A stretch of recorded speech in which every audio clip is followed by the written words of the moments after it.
دربار میں حاضر ہے ایک بندہ آوارہ، سرگشتہ و درماندہ، بے ہمت و ناکارہ، وارفتہ و سرگرداں، بے مایا و بے چارہ۔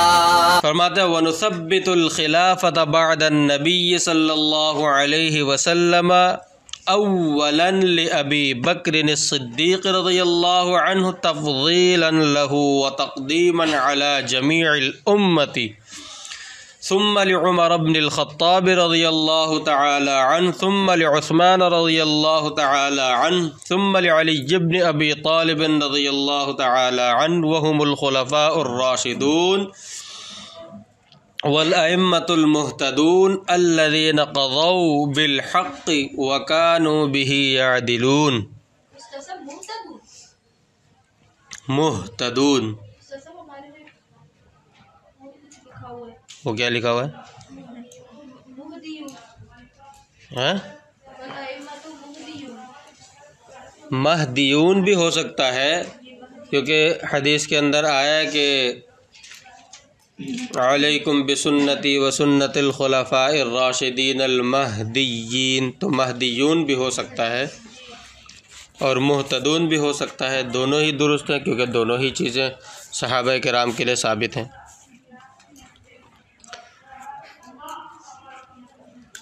یہاں پر امام طحاوی رحمۃ اللہ علیہ نے اس عقیدے کے اندر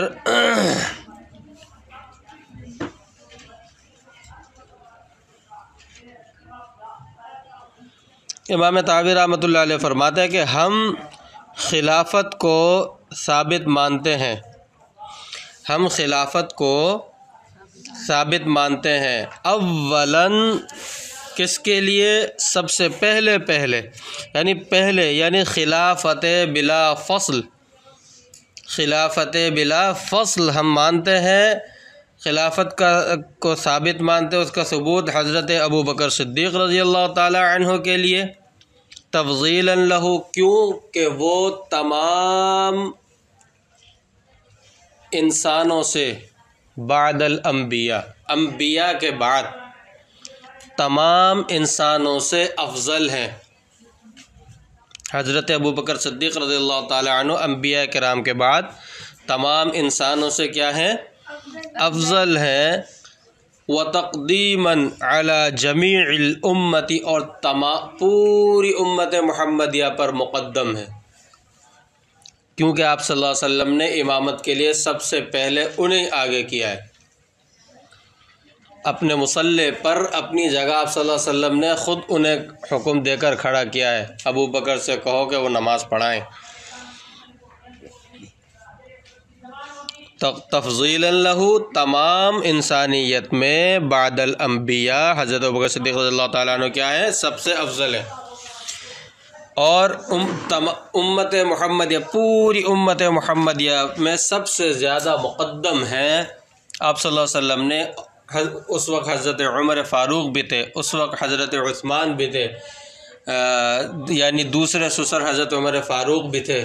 اس وقت آپ صلی اللہ علیہ وسلم کی وفات، بیماری کے وقت آپ صلی اللہ علیہ وسلم کے اور سسر حضرت ابو سفیان بھی تھے، آپ صلی اللہ علیہ وسلم کے سالے بھی تھے بہت سارے، آپ صلی اللہ علیہ وسلم کے داماد بھی تھے، دوہرے داماد حضرت عثمان غنی بھی تھے، آپ صلی اللہ علیہ وسلم کے چچا زاد بھائی اور داماد حضرت علی بھی تھے، سب تھے۔ آپ صلی اللہ علیہ وسلم کے اپنے چچا حضرت عباس بھی تھے، اور دوسرے چچا زاد بھائی جنہیں دعا دی حضرت عبداللہ ابن عباس رضی اللہ تعالی عنہ بھی تھے۔ فقہائے صحابہ میں سے حضرت عبداللہ ابن مسعود رضی اللہ تعالی عنہ بھی تھے، بہت صحابہ کرام تھے، مگر آپ صلی اللہ علیہ وسلم نے فرمایا کہ قولوا لأبی بکر یصلی، کہ ابو بکر کو حکم دو ولیصلی بالناس، کہ وہ لوگوں کو نماز پڑھائیں۔ تو آپ صلی اللہ علیہ وسلم نے انہیں سب سے آگے کیا، پتہ چلا کہ وہ مقدم ہیں، جبھی تو آپ صلی اللہ علیہ وسلم نے آگے کیا۔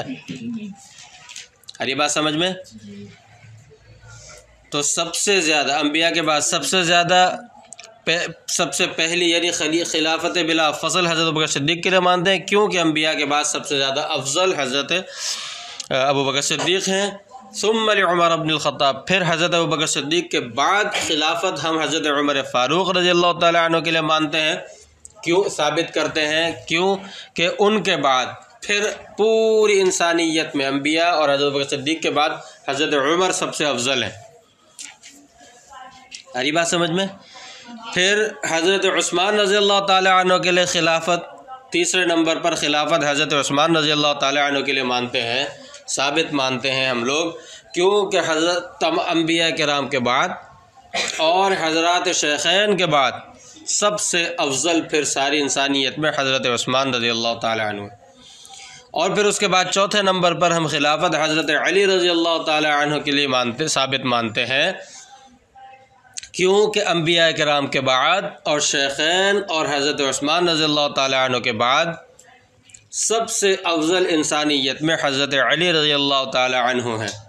اور یہ چار وہم الخلفاء الراشدون، یہ چاروں جو ہیں یہ خلفائے راشدین ہیں،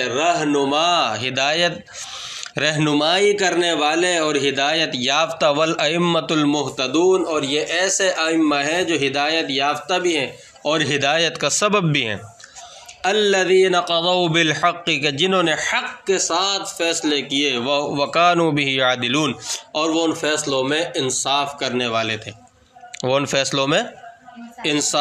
والے تھے، امام طحاوی رحمۃ اللہ علیہ نے یہاں پر یہ بات بتائی، خلیفہ بلا فصل حضرت ابوبکر صدیق رضی اللہ تعالی عنہ ہے،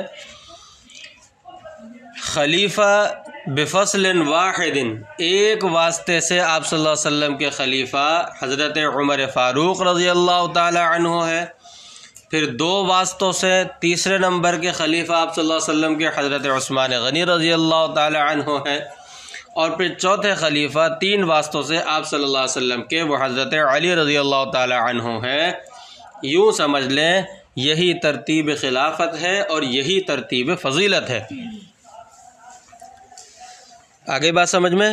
کیونکہ یہ چاروں خلفاء راشدین بھی ہیں، یہ چاروں ائمہ مہتدین بھی ہیں، یہ چاروں انصاف کے ساتھ حق کے ساتھ فیصلے کرنے والے ہیں۔ سب سے پہلے خلیفہ بلا فصل حضرت ابوبکر صدیق رضی اللہ تعالی عنہ ہے، خلیفہ بفصل واحد، ایک واسطے سے آپ صلی اللہ علیہ وسلم کے خلیفہ جو ہے وہ حضرت عمر فاروق رضی اللہ تعالی عنہ ہے، پھر خلیفہ بفصلین، دو واسطوں سے آپ صلی اللہ علیہ وسلم کے خلیفہ جو تیسرے نمبر کے خلیفہ بنتے ہیں وہ حضرت عثمان غنی رضی اللہ تعالی عنہ، جو کہ ذو النورین کے لقب سے ملقب ہیں، دو نوروں والے، یعنی آپ صلی اللہ علیہ وسلم کے دو ہر داماد ہیں، یا کہ بعد دیگر دو بیٹیاں آپ صلی اللہ علیہ وسلم نے ان کے نکاح میں دیں، اور تین واسطوں کے ساتھ چوتھے نمبر کے خلیفہ آپ صلی اللہ علیہ وسلم کے وہ حضرت علی بن ابی طالب رضی اللہ تعالی عنہ ہیں، اور ہم اہل سنت والجماعت حضرت علی رضی اللہ تعالی عنہ کے ساتھ کرم اللہ وجہہ، کیا لگاتے ہیں ہم؟ کرم اللہ وجہہ، کرم اللہ وجہہ ہم اس لیے لگاتے ہیں کہ اس وقت جو حضرت علی رضی اللہ تعالی عنہ کے دشمن نکلے تھے خوارج، وہ حضرت علی رضی اللہ تعالی عنہ کے بارے میں نعوذ باللہ کہتے تھے سود اللہ وجہ کا، نعوذ باللہ کہ اللہ تعالیٰ آپ کا چہرہ کالا کرے۔ تو اس لیے ہماری اہل سنت والجماعت کی دعا ہے، اسی وقت سے ہم لوگ یہ لگاتے ہوئے آ رہے ہیں کرم اللہ وجہ، اللہ تبارک و تعالی آپ کے چہرے کو باعزت مکرم بنائے، روشن آپ کا چہرہ ہو، اور جو آپ کے یہ کہتے ہیں ان کا چہرہ کالا ہو۔ اری بات سمجھ میں؟ یہ چاروں خلیفہ، یہ چاروں خلفاء راشدین ہدایت دینے والے، یعنی مقتدا، ہدایت یافتہ ہیں اور ہدایت کا سبب بھی ہیں، جنہوں نے حق کے ساتھ فیصلے کیے اور یہ اپنے فیصلوں میں انصاف کرنے والے۔ یہ لا کر امام طحاوی رحمۃ اللہ علیہ دراصل شیعہ پر رد کرنا چاہتے ہیں۔ کس پر رد کرنا چاہتے ہیں؟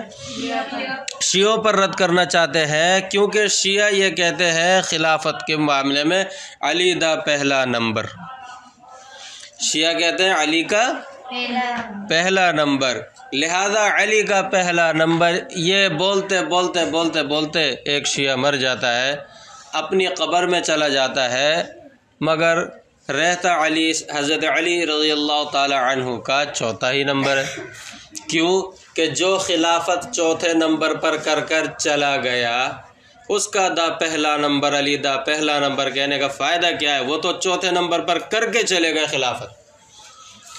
حضرت ابو بکر صدیق رضی اللہ تعالی عنہ پہلے نمبر پر خلافت کر کے چلے گئے دنیا سے، ان کی خلافت پر سارے مسلم و غیر مسلم سب متفق ہیں، سب کو پتہ ہے پہلے نمبر پر خلافت حضرت ابوبکر صدیق نے کی ہے، دوسرے نمبر کے خلیفہ حضرت عمر فاروق انہوں نے کی ہے، تیسرے نمبر کے خلیفہ حضرت عثمان غنی، چوتھے نمبر پہ حضرت علی رضی اللہ تعالی عنہ۔ تو اس لیے علی کا تو پہلا نمبر نہیں ہے، علی کا تو چوتھا نمبر ہے حضرت علی رضی اللہ تعالی عنہ کا۔ یہ راگ الاپنے کی کیا ضرورت ہے؟ علی دا پہلا نمبر، علی دا پہلا نمبر، یہ راگ الاپنے کا فائدہ کیا ہوگا؟ یہ راگ الاپنے کا سوائے اس کے کہ شیطان کو خوش کرنا ہے۔ اللہ تبارک و تعالی نے جو لکھا ہوتا ہے، تقدیر کا انکار بھی ہے، یہ اللہ تعالی نے لکھا تھا، تقدیر کے مطابق ہی پہلا نمبر حضرت ابوبکر صدیق کا، دوسرا حضرت عمر فاروق کا، تیسرا حضرت عثمان غنی کا، چوتھا حضرت علی کرم اللہ وجہہ کا نمبر ہے۔ یہ تو تقدیر کے مطابق اللہ تعالیٰ کے کیے گئے فیصلے کے مطابق کام چل رہا ہے، تم تقدیر کا انکار کر کے کون سا تیر مار لو گے؟ یہ ترتیب خلافت ہے، یہی ترتیب فضیلت ہے۔ اب چاہے یہ لوگ یوں بولے کہ شہادتین کے بعد ایک اور شہادت کا اضافہ کریں، بنی الاسلام علی خمس، شہادت اللہ الہ الا اللہ وان محمد الرسول اللہ، شہادت یہاں پر ختم ہو گئی۔ لیکن اگر کوئی اپنی اذان کے اندر اشہد ان امیر المومنین و امام المتقین اور علی الولی اللہ خلیفہ بلا فصل کے الفاظ بھی گھسائے، تیسری شہادت کا بھی اضافہ کرے، یہ تیسری شہادت تو ہے ہی نہیں۔ اگر اس طرح کی شہادتیں لگانے بیٹھے تو پھر تو پتہ نہیں کتنی شہادتیں بن جائیں گی۔ شہادت صرف دو ہی ہیں ایمان لانے کے لیے، ہاں یہ تیسری شہادت ایمان سے نکلنے کے لیے تو ہو سکتی ہے، پر ایمان لانے کے لیے نہیں ہے۔ شہادت اللہ الہ الا اللہ وان محمد رسول اللہ، دو شہادتیں، اس مسلمانوں کی شہادتیں دو ہیں، اہل اسلام کی شہادتیں صرف دو ہیں، اور اسی وقت سے شہادتین کا لفظ چلتا ہوا آ رہا ہے۔ یہ ایک اور پتہ نہیں کہاں سے آ گئی۔ مرنے کے بعد بھی اپنی قبر پر، ان کی قبروں پر جو کتبہ لگا ہوا ہوتا ہے، اس کتبے پر یہ لکھا ہوا ہوتا ہے۔ میں کہتا ہوں کہ اس کو یہاں پر بھی چین نہیں ہے، کیونکہ اس کو پتہ ہے یہ پورے دلیل دے کر جا رہا ہے کہ تاکہ مجھے جو ہے نا اندر لگنے ہوں، ٹھکائی تو لگے اچھی خاصی۔ بہرحال شیعوں کی تردید کر رہے ہیں، یہ صرف کچھ نہیں ہے۔ اچھا، آپ نے جو ایک سوال کیا ہے کہ جب ساری دنیا کو پتہ ہے تو پھر یہ لوگ شیعہ کیوں نہیں مانتے؟ آپ نے دیکھا ہوگا ایک آپ نے جو ہے کہاوت سنی ہوگی، کھسیانی بلی کھمبا نوچے۔ جب بلی کھسیانی ہو جاتی ہے نا، جب وہ اپنے مقصد میں کامیاب نہیں ہوتی تو وہ غصے میں کھمبا نوچتی ہے۔ اس کو پتہ ہے کہ یہ کھمبا اس کھمبے پر میرے پنجوں سے کوئی اثر نہیں پڑے گا، مگر کھسیانی بلی کھمبا نوچے والی کہانی ہے بس۔ ان کو پتہ ہے کہ ہمارے بولنے سے کوئی فرق نہیں پڑے گا، لیکن کھسیانی بلی کھمبا نوچے۔ لہذا آپ صلی اللہ علیہ وسلم کہ جب وفات ہوئی، شیعوں کی تردید کرتے ہوئے فرماتے، یہاں پر امام طحاوی رحمۃ اللہ علیہ، اصل میں آپ صلی اللہ علیہ وسلم کی جب وفات ہوئی تو سقیفہ بنی ساعدہ کے اندر، بنی ساعدہ کا جو ایک حجرہ تھا جس کو آپ لوگ بیٹھک یا اوطاق بھی کہتے ہیں، اس کے اندر صحابہ کرام جمع ہوئے اور وہ مشورہ اور اختلاف کرنے لگے کہ خلیفہ کون بنے گا۔ تو یہ رائے ہوئی، حضرت عمر فاروق کو پتہ چلا، انہوں نے حضرت ابوبکر صدیق رضی اللہ تعالیٰ کو بتایا، اور انہوں نے کہا کہ آپ جلدی چلیں ورنہ بہت بڑا کوئی اختلاف کھڑا ہو جائے گا، وہاں جا کر اس کو روکیں۔ حضرت ابوبکر صدیق رضی اللہ تعالیٰ، حضرت عمر فاروق آ گئے، بہرحال مشاورت ہو رہی تھی، تو اس میں پھر یہ آیا کہ بھائی ایک جو ہے نا امیر مہاجرین میں سے ہو اور ایک انصار میں سے ہو۔ تو حضرت ابوبکر صدیق رضی اللہ تعالیٰ نے فرمایا کہ نہیں، آپ صلی اللہ علیہ وسلم کی ایک حدیث سنائی اس وقت کہ آپ صلی اللہ علیہ وسلم نے فرمایا الائمۃ من قریش، کہ جو امیر ہوگا، خلیفہ ہوگا، وہ قریش میں سے ہوگا۔ جب حضرت ابوبکر صدیق رضی اللہ تعالیٰ عنہ کے زبان سے یہ حدیث سنی تو پھر تمام صحابہ کرام سمجھ گئے، ان کو سب کو یہ ہو گیا کہ اب جب آپ صلی اللہ علیہ وسلم کی حدیث آ گئی تو اب تو پھر یہ تو بات ختم، پھر خلیفہ کس کو بنایا جائے؟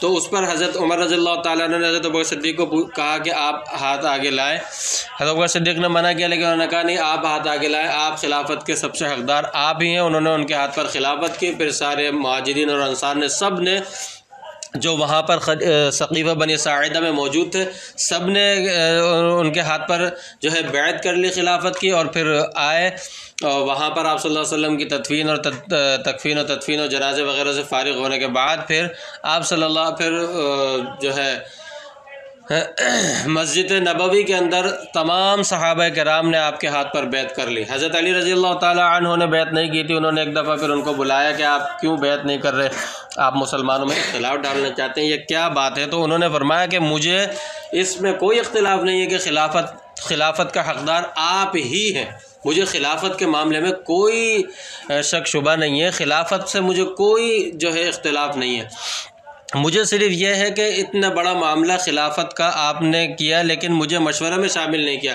تو حضرت ابوبکر صدیق رضی اللہ تعالیٰ نے فرمایا کہ آپ جو ہے آپ صلی اللہ علیہ وسلم کی غسل دینے اور تکفین و تدفین میں مصروف تھے، اس وجہ سے ہم نے جو ہے آپ کو اس اہم کام سے، یہ بھی اہم کام تھا وہ بھی اہم کام تھا، مگر آپ صلی اللہ علیہ وسلم کے کیونکہ چونکہ آپ جو ہے قریبی تھے تو اس لیے ہم نے اس اہم کام سے آپ کو جو ہے روک کر یہاں بلانا مناسب نہیں سمجھا، وگرنہ اور کوئی بات نہیں ہے۔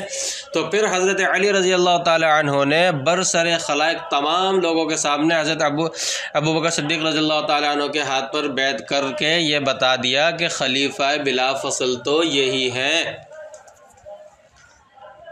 یہ بات سمجھ میں؟ پھر حضرت ابوبکر صدیق رضی اللہ تعالیٰ عنہ کے خلافت پر تمام صحابہ کرام کا اجماع ہو گیا، ٹھیک ہے۔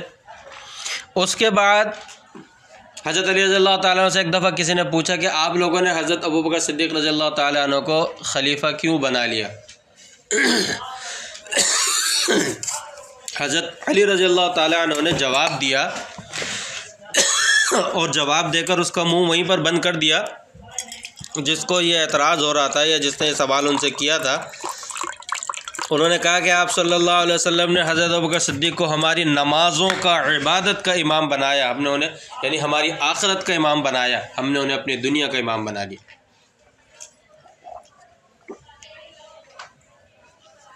جو ہماری آخرت کا امام بننے کی صلاحیت رکھتا ہے وہ ہمارے دنیا کی امام بننے کی بھی صلاحیت رکھتا ہے۔ حضرت ابوبکر صدیق رضی اللہ تعالی عنہ کی خلافت پر کیا ہو گیا؟ تمام صحابہ کرام کا اجماع ہو گیا۔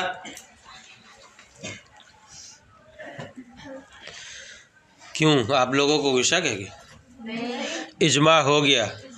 جی تو بولیے، آپ بھی تو کم سے کم اس بات کو مان لیجئے نا ظاہری طور پر، تاکہ یہ تو ہو کہ آپ بھی ان کے علی دا پہلا نمبر کہنے والوں میں سے ہیں یا ابو بکر دا پہلا نمبر کہنے والوں میں سے۔ تو اس لیے حضرت ابوبکر صدیق رضی اللہ تعالیٰ عنہ کی خلافت پر اجماع ہو گیا۔ باقی انشاءاللہ کل پڑھتے ہیں۔ وآخر دعوانا الحمدللہ رب العالمین۔ بسم اللہ الرحمن الرحیم۔ الحمدللہ وکفا وسلام علی عبادہ الذین اصطفی، اما بعد۔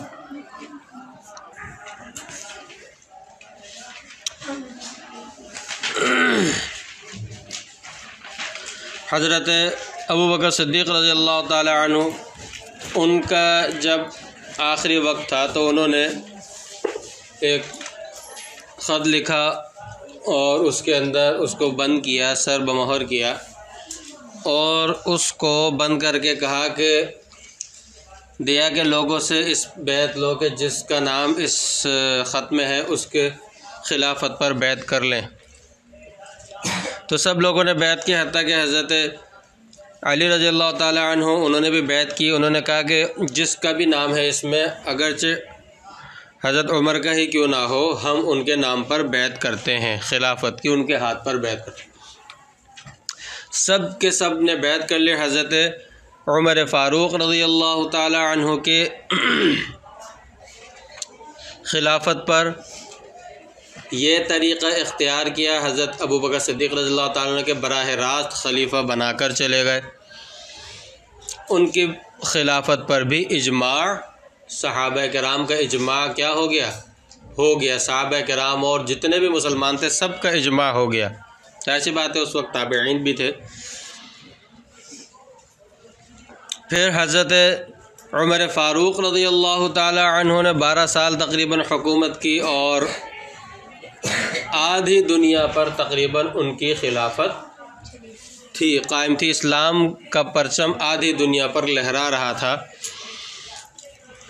اس کے بعد حضرت عمر فاروق رضی اللہ تعالی عنہ کو جب خنجر وغیرہ مارا گیا فجر کی نماز میں ابو لولو فیروز مجوسی نے، تو انہوں نے 6 لوگوں کی کمیٹی بنائی، شورا 6 لوگوں کی کمیٹی بنائی اور معاملہ مشاورت پر چھوڑ دیا۔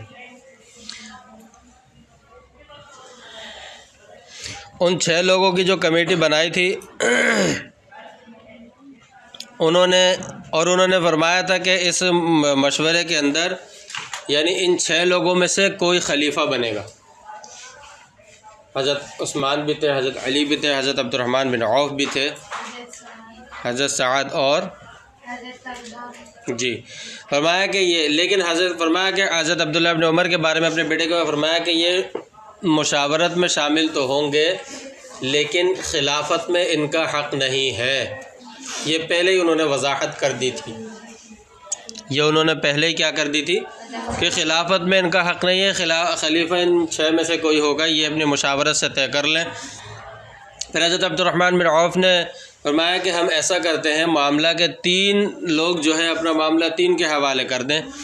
تو ایک صحابی نے حضرت عبد الرحمن بن عوف کو کہا کہ میں اپنا معاملہ آپ کے حوالے کرتا ہوں، ایک نے حضرت عثمان کے حوالے کر دیا، ایک نے حضرت علی رضی اللہ تعالیٰ عنہ کے حوالے کر دیا۔ پھر انہوں نے حضرت علی اور حضرت عثمان رضی اللہ عنہ سے کہا آپ دونوں یہ معاملہ میرے حوالے کرتے ہیں، تو انہوں نے کہا کہ ٹھیک ہے ہم آپ کے حوالے کرتے ہیں، آپ فیصلہ کریں، یعنی آپ کے حوالے کرتے ہیں جو آپ فیصلہ کریں۔ تو انہوں نے پھر حضرت عثمان رضی اللہ تعالیٰ حضرت علی رضی اللہ تعالیٰ عنہما سے الگ الگ پوچھا۔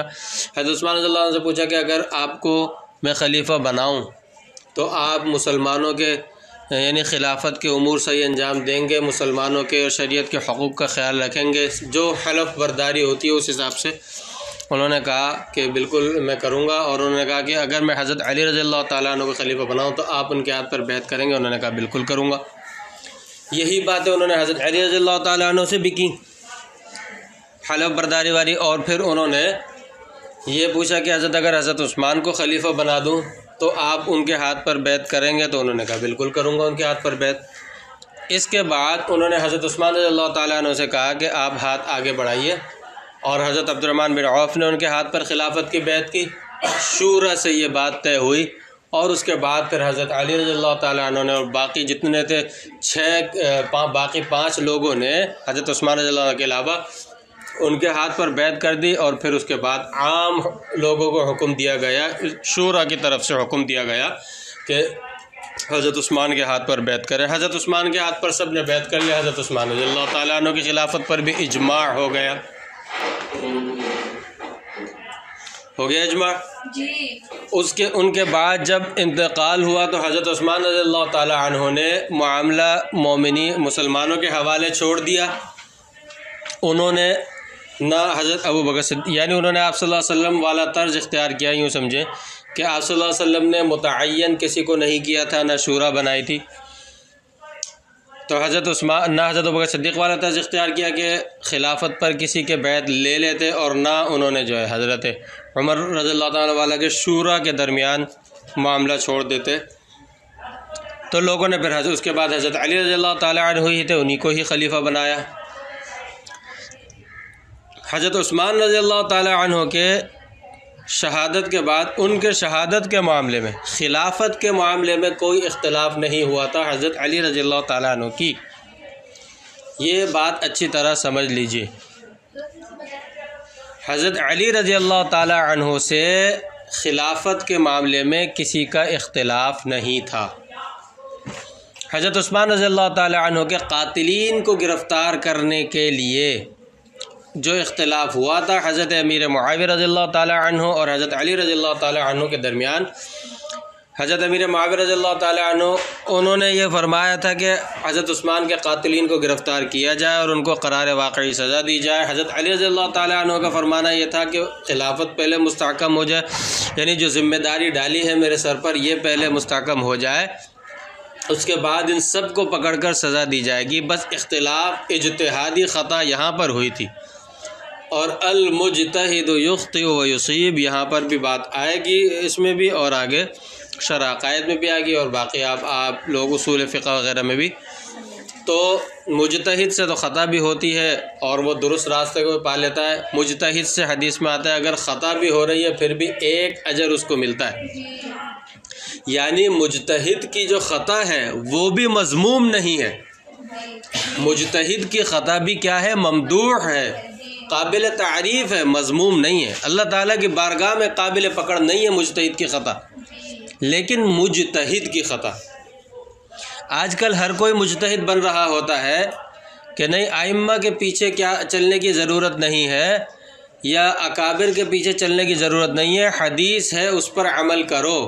اب ایک معاملے سے متعلق مختلف احادیث آتی ہیں، مجتہد کی تقلید کریں گے تو پتہ چل جائے گا کہ ان احادیث کے معاملے میں پہلے جمع کی کوشش ہوگی، جمع ہو رہا ہوگا، پھر ورنہ کیا ہوگا؟ ترتیب بترتیب، وگرنہ ہم کیا کریں گے؟ وگرنہ آج کل کیا کریں گے؟ جو مجتہد ٹھہرتے ہیں وہ کہتے ہیں کہ بس حدیث کو لو اور کسی کی اتباع نہ کرو، خود ہی جو ہے مجتہد بن کر بیٹھو۔ وہ کیا کرتے ہیں؟ جو حدیث ان کو سمجھ میں آ رہی ہوتی ہے یا اپنے مسلک پر اتر رہی ہوتی ہے اس کو کہتے ہیں صحیح حدیث، اور جو اپنے مسلک پر نہ ہو اس کو ضعیف کہہ دیتے ہیں۔ اور یہ مشاہدے کی بات ہے کہ بہت سی صحیح احادیث کو، حسن احادیث کو جو صحیح یا حسن تھیں ان کو ضعیف کہہ دیا، صرف مرتبہ اپنے درجے پر نہ اترنے کی وجہ، اپنے مسلک کے مطابق نہ ہونے کی وجہ سے، اور بہت سی ضعیف حتیٰ کہ موضوع احادیث کو بھی صحیح احادیث کہہ دیا۔ تو اس لیے مجتہد کی خطا وہ قابل گرفت نہیں ہوتی، یہ ذہن میں رکھیے، ٹھیک ہے؟ حضرت عثمان، حضرت علی اور حضرت علی رضی اللہ تعالیٰ عنہ، حضرت امیر معاویہ رضی اللہ تعالیٰ عنہما کے درمیان جو اختلاف تھا وہ اختلاف قصاص عثمان پر تھا، مسئلہ خلافت پر نہیں تھا۔ یہ بات اچھی طرح سمجھ لیجیے۔ اب قصاص عثمان پر، لہذا اس وقت پھر کہ کچھ لوگ حضرت علی رضی اللہ تعالیٰ عنہ کی طرف تھے، کچھ لوگ حضرت عثمان رضی اللہ تعالیٰ عنہ کی طرف تھے۔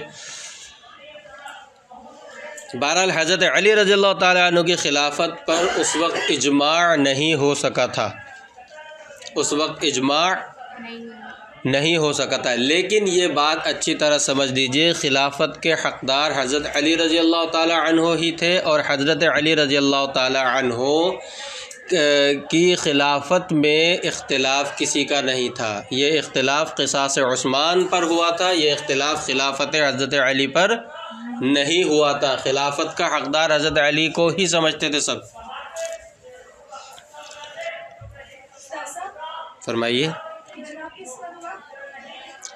اجماع نہیں ہوا، حضرت علی رضی اللہ تعالیٰ کی خلافت پر اجماع نہیں ہو سکا تھا، کیونکہ کچھ صحابہ تو دوسری طرف تھے، وہ تو کہہ رہے تھے نا کہ پہلے قصاص لیا جائے، اس لیے تمام صحابہ کرام نے جب بیعت نہیں کی تو اجماع نہیں ہو سکا تھا حضرت علی رضی اللہ تعالیٰ عنہ کی خلافت پر، ٹھیک ہے؟ لیکن یہ بات میں نے عرض کر دی کہ اختلاف قصاص عثمان پر تھا، خلافت پر نہیں تھا۔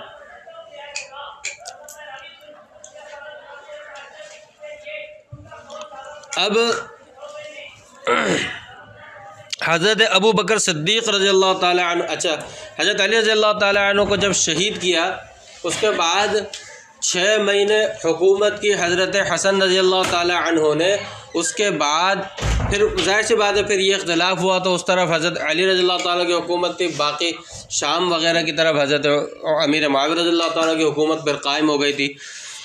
بہرحال جب حضرت علی رضی اللہ تعالیٰ عنہ کو شہید کیا، اس کے بعد حضرت حسن رضی اللہ تعالیٰ عنہ نے 6 مہینے حکومت کی، ان کے بعد اور پھر حضرت امیر معاویہ رضی اللہ تعالیٰ عنہ کے ہاتھ پر بیعت کر لی، اور حضرت امیر معاویہ رضی اللہ تعالیٰ عنہ کا ساری اسلامی مملکت کا جو امیر ایک حضرت امیر معاویہ رضی اللہ تعالیٰ عنہ کو بنا دیا۔ پھر ان کی خلافت پر بھی اجماع ہو گیا جب حضرت حسن رضی اللہ تعالیٰ عنہ نے بیعت کر لی تھی۔ حضرت حسن رضی اللہ تعالیٰ عنہ نے بیعت کیوں کی تھی؟ ان کو پتہ تھا کہ اختلاف قصاص عثمان پر، اختلاف خلافت پر نہیں تھا، تو انہوں نے ان کو حقدار سمجھا خلافت کا کہ اب خلافت کے اہل یہ ہیں، تو انہوں نے ان کے ہاتھ پر بیعت کر لی۔ اور آپ صلی اللہ علیہ وسلم نے فرمایا تھا حضرت حسن رضی اللہ تعالیٰ عنہ کے طرف اشارہ کرتے ہوئے کہ میرا یہ بیٹا ایک بہت بڑی جنگ کو بہت بڑے اختلاف کو ختم کرنے کا سبب بنے گا، اور وہی سبب بنے، سارے مسلمان ایک ہو گئے تھے۔ پھر آ رہی بات سمجھ میں؟ تو جو آج کل اس بات پر اختلاف کرتا ہے وہ بہت بڑا علامہ ہے، نعوذ باللہ اپنے آپ کو سمجھتا ہے حضرت حسن رضی اللہ تعالیٰ عنہ کے مقابلے میں۔ آ رہی بات سمجھ میں؟ حضرت ابو بکر صدیق رضی اللہ تعالیٰ عنہ سب سے افضل ہیں، اور خلیفہ بلا فصل ہونے میں پوری امت مسلمہ کا اس پر اجماع ہے۔ امام ابو حنیفہ رحمۃ اللہ علیہ سے کسی نے پوچھا تو انہوں نے اہل سنت والجماعت کی جو علامت قرار دی ہے اس میں سے ایک حضرت ابو بکر صدیق، حضرت عمر فاروق کی فضیلت بھی۔ انہوں نے فرمایا ان تفضل الشیخین وتحب الختنین وترى المسح علی الخفین۔ کسی نے پوچھا کہ اہل سنت والجماعت کی علامت اور نشانی کیا ہے، کچھ بتائیں تو فرمایا کہ ان تفضل الشیخین، کہ شیخین حضرت ابوبکر صدیق، حضرت عمر فاروق، یعنی شیخین سے مراد آپ صلی اللہ علیہ وسلم کے یہ دونوں سسر، ان دونوں سسر کو فضیلت دو انبیاء کے بعد ساری انسانیت پر۔ یہ اہل سنت والجماعت کی ایک علامت یہ ہے۔ وتحب الختنین، اور آپ صلی اللہ علیہ وسلم کے ان دونوں دامادوں کو جو خلفائے راشدین میں سے تھے، حضرت عثمان غنی اور حضرت علی رضی اللہ تعالی عنہما، ان سے محبت کرو، ان سے محبت کرو، یہ علامت اہل سنت والجماعت کی ہے۔ اور وتر المسح علی الخفین، مسح علی الخفین کو جائز سمجھو۔ معتزلہ مسح علی الخفین کو جائز نہیں سمجھتے، تو مسح علی الخفین کو کیا سمجھو؟ جائز سمجھو۔ آج بھی اگر کوئی مسح علی الخفین کو نہیں مانتا تو وہ بھی اہل سنت والجماعت سے خارج ہے۔ تو مسح علی الخفین کو جائز سمجھو۔ یہ اہل سنت والجماعت کی علامات بیان فرمائی ہیں، تو پتہ چلا حب الختنین، حضرت علی رضی اللہ تعالی عنہ سے بھی محبت کس کی علامت ہے؟ اہل سنت والجماعت کی علامت ہے، اہل تشیع کی علامت نہیں ہے، روافض اور شیعہ کی علامت نہیں ہے، بلکہ اہل سنت والجماعت کی علامت ہے حضرت علی رضی اللہ تعالی عنہ سے محبت۔ آ رہی بات سمجھ میں؟ اور محبت کا تقاضا کیا ہوتا ہے کہ محبت اپنے مقام پر بند ہوتی ہے۔ محبت اپنے مقام پر کیا ہوتی ہے؟ یعنی وہ نہ تو مقام سے کم ہوتی ہے نہ مقام سے اوپر جاتی ہے، ایسا نہیں ہوتا۔ کیوں کہ مقام سے، حد سے تجاوز کرنے والا، مقام سے ہٹنے والا، حد سے تجاوز کرنے والی یہ بغض ہے، یہ محبت نہیں ہوتا۔ حضرت علی رضی اللہ تعالی عنہ امتی ہیں، انسان ہیں، امتی ہیں، نبیوں والی صفات، کوئی غیر نبی، کوئی بھی غیر نبی نبیوں والے صفات کے ساتھ متصف نہیں ہو سکتا، تو الوہیت والے صفات کے ساتھ کیسے متصف ہوگا؟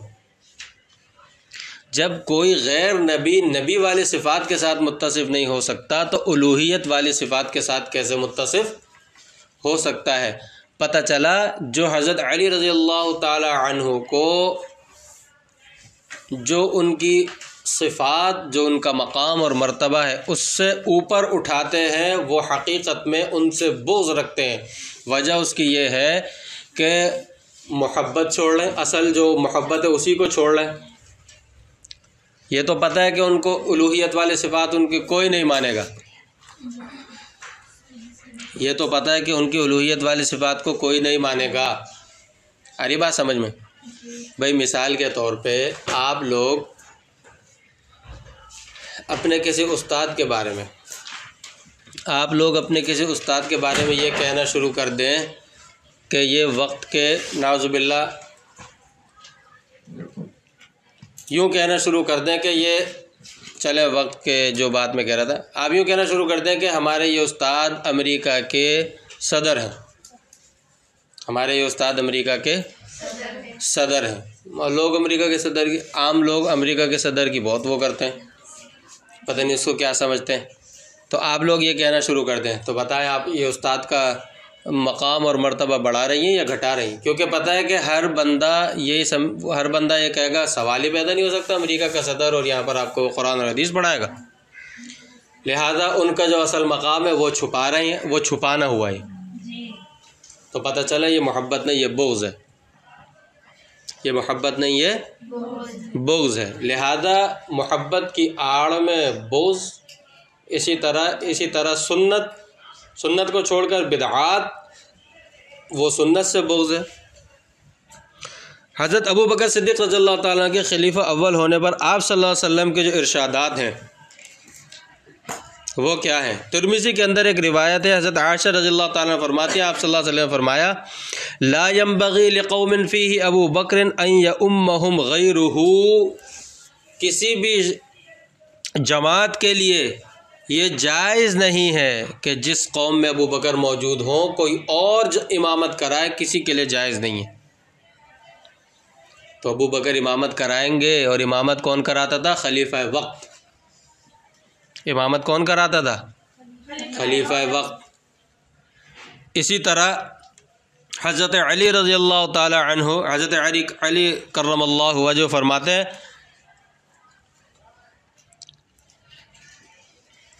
قدمک رسول اللہ صلی اللہ علیہ وسلم فی امر دیننا فمن الذی یؤخرک فی دنیانا، کہ آپ صلی اللہ علیہ وسلم نے ہمارے دینی معاملات میں آگے کیا ہے، تو کون شخص ہوگا جو آپ کو اپنے دنیاوی معاملات میں آپ کو پیچھے کرے؟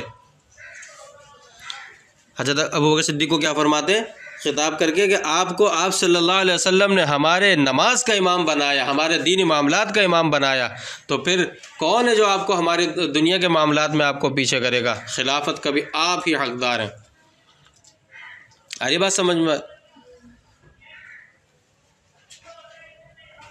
اسی طرح آپ صلی اللہ علیہ وسلم کے پاس ایک شخص عورت آئی، انہوں نے آپ صلی اللہ علیہ وسلم سے کوئی بات کی، تو آپ صلی اللہ علیہ وسلم نے فرمایا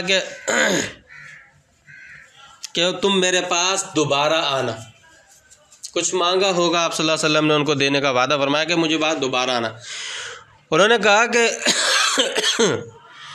یا رسول اللہ ارأیت ان جئت ولم اجدک، اگر میں آپ کے پاس آؤں اور آپ کو نہ پاؤں، یعنی آپ مثال کے طور پہ نہ ہوں، تو پھر کأنہا ترید الموت، ان کی جو ہے صحابیہ جو تھی ان کی مراد کہ آپ صلی اللہ علیہ وسلم اگر زندہ نہ ہو، قال فإن لم تجدینی فأتی ابا بکر، اگر میں نہ ہوں تو تم ابو بکر کے پاس آنا۔ آپ صلی اللہ علیہ وسلم کیا تھے؟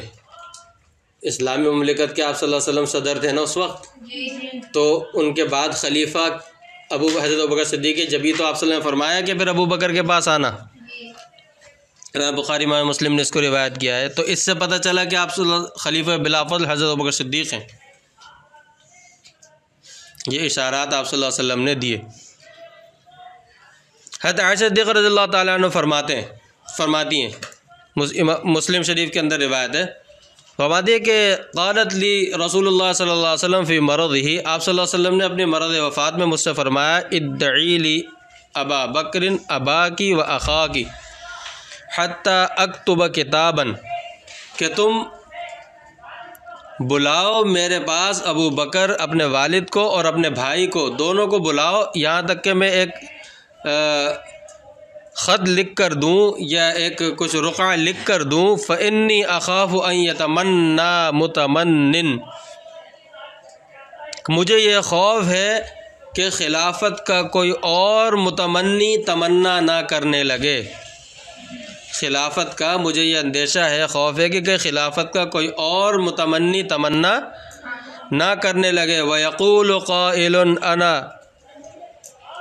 وَلَا يَأْبَى اللَّهُ وَالْمُؤْمِنُونَ إِلَّا أَبَا بَكْرٍ، اور یہ کہ وہ یہ نہ کہنے لگے کہ انا میں مستحق ہوں، کوئی یہ نہ کہنے لگے کہ خلافت کا میں مستحق ہوں، اور اللہ تبارک و تعالی ابو بکر کے علاوہ کسی اور کی خلافت کا سے اللہ تعالیٰ بھی اس کا انکار کریں گے اور مومنین بھی۔ اللہ تبارک یعنی میں لکھ کر دے دوں، کوئی اور یہ دعویٰ نہ کرے کہ آپ صلی اللہ علیہ وسلم کے بعد میں خلافت کا مستحق ہوں۔ تو فرمایا کہ اس لیے اللہ تبارک و تعالیٰ کو ابو بکر کے علاوہ کوئی خلیفہ پسند نہیں ہے، اللہ تبارک و تعالیٰ اور مومنین کو بھی ابو بکر کے علاوہ اور کوئی خلیفہ پسند نہیں ہے، یہ آپ صلی اللہ علیہ وسلم نے فرمایا۔ حضرت عائشہ صدیقہ رضی اللہ تعالیٰ عنہ فرماتی ہے کہ میں نے کہا کہ میں نے عرض کیا، روایت میں یہ بھی آتا ہے کہ میں نے عرض کیا کہ چھوڑ دیجیے، اگر یہی بات ہے تو پھر مومنین اللہ تبارک و تعالیٰ بھی اور پھر مومنین بھی ابو بکر کے علاوہ کسی کو خلیفہ نہیں بنائیں گے، آپ چھوڑ دیجیے، لکھ کر دینے کی ضرورت نہیں ہے، آپ چھوڑ دیجیے، لکھ کر دینے کی ضرورت نہیں۔ آج کل کے لوگ ہوتے وہ تو سب سے پہلے لا کر لکھواتے نا، لیکن ان کی فقاہت دیکھے انہوں نے کہا کہ آپ بیمار ہیں، آپ اس کی پریشانی نہ اٹھائیں، آپ آرام کیجئے، اتنی سی بھی انہوں نے ان کو تکلیف دینا برداشت نہیں کی۔ انہوں نے کہا جب یہ بات ہے جو آپ فرما رہے ہیں تو بس چھوڑ دیں، اللہ تبارک و تعالی اور مومنین کسی اور کو خلیفہ کے طور پر قبول کریں گے ہی نہیں، کوئی اور خلیفہ بنے گا ہی نہیں، بنے گا ہی وہ جس کو اللہ اور مومنین جو اللہ تعالیٰ کی مراد ہے وہی بنے گا خلیفہ، اور وہ آپ صلی اللہ علیہ وسلم نے بیان فرما دیا۔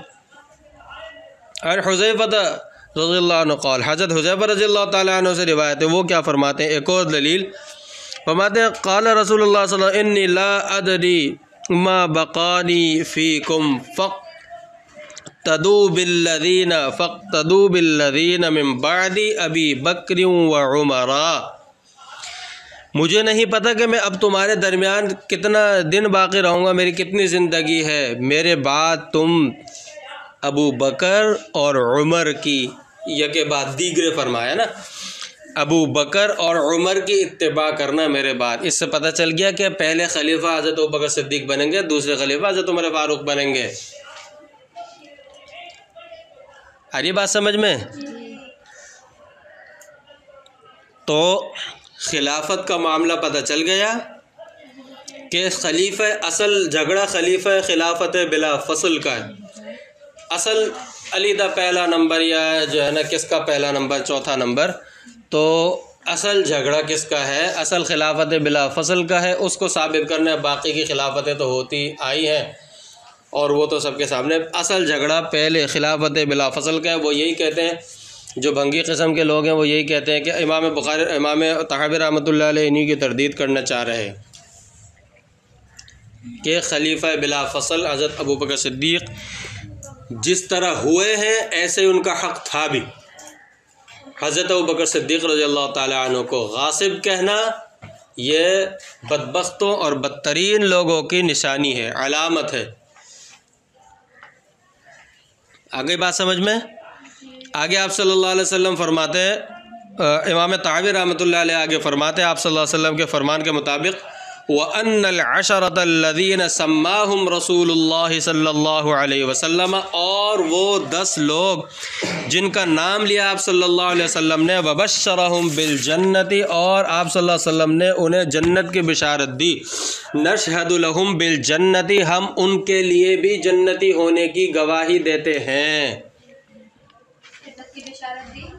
جنت کی بشارت دی آپ صلی اللہ علیہ وسلم نے ان کو، تو نشہد لہم بالجنت، ہم ان کے لیے بھی جنتی ہونے کی گواہی دیتے ہیں، علی ما شہد لہم رسول اللہ صلی اللہ علیہ وسلم، اس دلیل کی وجہ سے کہ جو آپ صلی اللہ علیہ وسلم نے ان کے لیے گواہی دی جنتی ہونے کی، وقولہ الحق، اور آپ صلی اللہ علیہ وسلم کا قول برحق ہے، حق پر مبنی ہے۔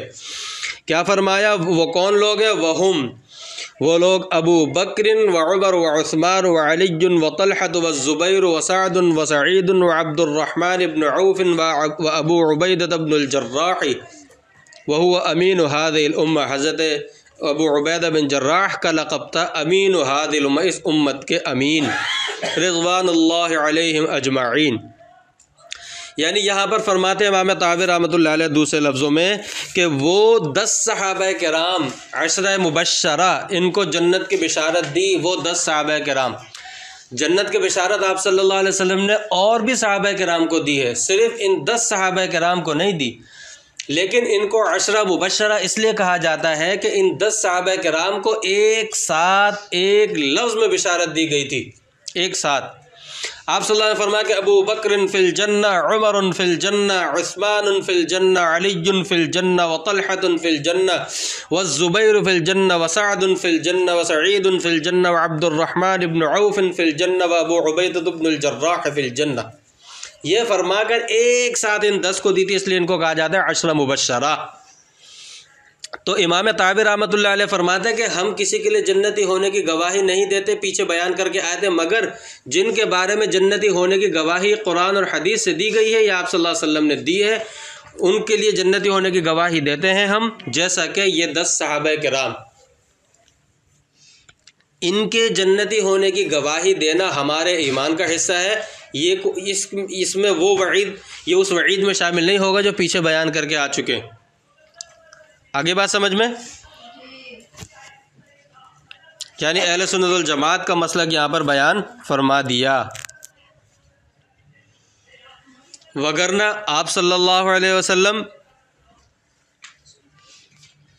ایک موقع پر فرمایا کہ وفاطمۃ سیدۃ نساء اہل الجنہ، حضرت فاطمہ کے بارے میں کہ جنتی عورتوں کی سردار ہیں، تو جنتی عورتوں کی سردار جنتی ہی ہوگی نا۔ اسی طرح ایک موقع پر فرمایا کہ والحسن والحسین سیدا شباب اہل الجنہ، حسن اور حضرت حسین رضی اللہ تعالیٰ عنہما کے بارے میں کہ یہ جنتی جوانوں کے، نوجوانوں کے سردار ہوں گے۔ اور بہت سارے صحابہ کرام کے بارے میں فرمایا، بشارت دی، اور جو عشرہ مبشرہ میں جو شامل ہے ان کے متعلق کئی دفعہ ایک حدیث کے اندر فرمایا کہ ابو بکر اور عمر جنت کے جو بڑی عمر کے لوگ ہوں گے ان کے سردار ہوں گے۔ ایک موقع پر فرمایا کہ آپ صلی اللہ علیہ وسلم تھے، حضرت ابوبکر صدیق، حضرت عمر، حضرت عثمان تھے، حضرت عثمان رضی اللہ تعالیٰ عنہ تھے۔ فرمایا کہ احد پہاڑ پر کھڑے ہوئے تو احد پہاڑ خوشی سے جھومنے لگا، ہلنے لگا، تو آپ صلی اللہ علیہ وسلم نے اس کے اوپر پاؤں مارا، فرمایا کہ اسکن علیک نبی و صدیق و شہیدانی۔ آ رہی بات سمجھ میں؟ تو رک جا، تجھ پر ایک نبی، ایک صدیق اور 2 شہید ہیں۔ حضرت عمر فاروق بھی شہید ہوئے تھے، حضرت عثمان غنی بھی شہید ہوئے تھے۔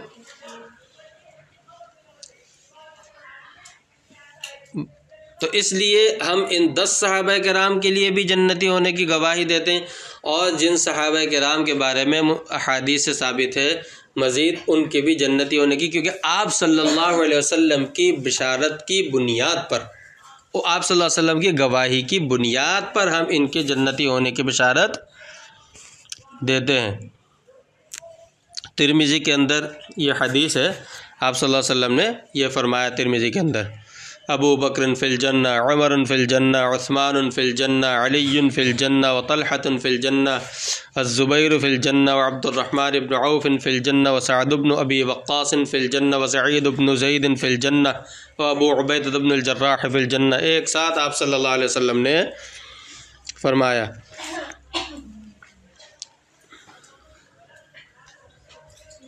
آگے امام طحاوی رحمۃ اللہ علیہ نے ایک اور بات ارشاد فرمائی ہے، پھر ان کے مناقب ذرا ہم دیکھیں گے،